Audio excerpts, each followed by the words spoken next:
so on or not. And Jacob the patriarch, Michael the Elder, a Jacobite patriarch from Antioch, after 400 and plus years from Islamic rule, described the Muslim conquerors of those areas here as the liberators who delivered them, the Christians of that area, from the tyranny of the Romans. Misrepresentation. Misrepresentation is done solely by us. We oftentimes misrepresent the religion. People need to understand that the religion is different from the believers. The believers may believe in part and not comprehend the religion well. The believers also are human beings. They have all the weaknesses of human beings. You know, believers in every religion steal and lie and kill and do all kinds of terrible things.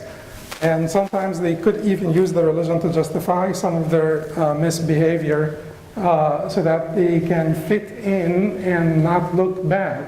So usually misinterpretation comes from excessiveness or deviation. Excessiveness, sometimes excessiveness, like for instance in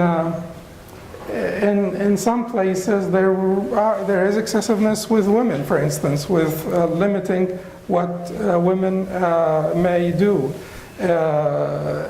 That sometimes can be looked at as the religion dictating this, but it is not the religion. It is not the religion.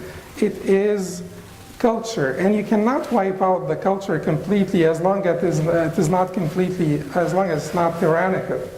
Like there are certain things that I would sort of force on my daughters that I don't think the religion would make them obligatory, but it is just part of me, my nature.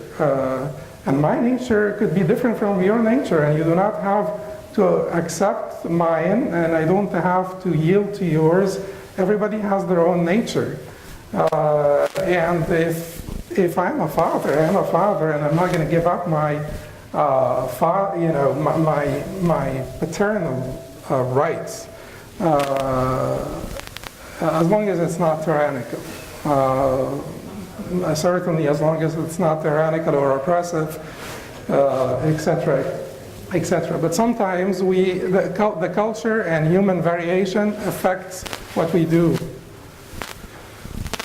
Deviation, there is excessiveness, like, excessive piety, and our Prophet, peace be upon him, warned us from depression so often.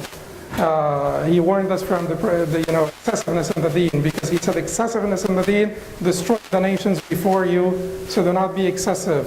وَالْقَصْدَ الْقَصْدَ تَبْلُغُ, and adhere to moderation that you may hit your target. Deviation, like honor killings, for instance, so that is just straightforward deviation, and you will find the people who do this are the people who are not practicing to begin with. Yes, they are Muslims, they live with Muslims. They could be Christians, by the way. They could be other kinds of believers, but they have grown up in a culture that is permissive with this. However, I have to also say that oftentimes the issue gets overblown. Because it is quite inflammatory, it's quite, newsworthy. So it gets overblown, and if the Muslims are 1.4 billion people in the world, and some Muslim does something bad in some place at some time, it should not really stay in the whole religion. Misgivings, sometimes misgivings that is usually on the part of the recipient or the part of the non-Muslim who is thinking about Islam. Misgivings are sometimes related to human limitation. And it is not only about Islam, it's about Christianity, it's about Judaism, it's about anything. The human may think that he is capable of judging the divine. The human may think that he is capable of understanding and comprehending all things at all times. And simply it is not true, because you have deficient senses that feed into a deficient processor, resulting in deficient conclusions. The processor is deficient because you don't have the IQ of Einstein, do you? And Einstein did a lot of mistakes, right? If you study physics, he still made mistakes in physics. What about biology? He didn't know much about medicine. But at the end of the day, you're not even at the IQ of Einstein, and you think that you can comprehend all things and understand all things and judge all things and so on and so forth. Now in Islam we say that the road to God should be all reasonable, because reason leads you to God. The road to the religion and the foundations should all be rational and reasonable, because otherwise that is the tool God gave us to reach to His door. But once we have believed, then some of the details we may not be able to completely comprehend. The issue of predestination, we may not be able to completely comprehend.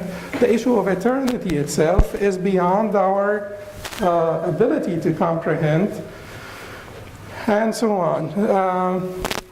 Cultural variation affects things greatly and causes people to have misconceptions of other practices and so on.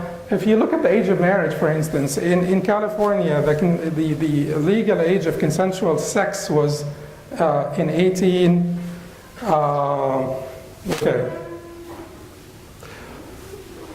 I'm not going to be right here because I don't remember the year, but within 20 years, in the beginning of the 1800s, within about 17 years, it jumped from 10 to 18.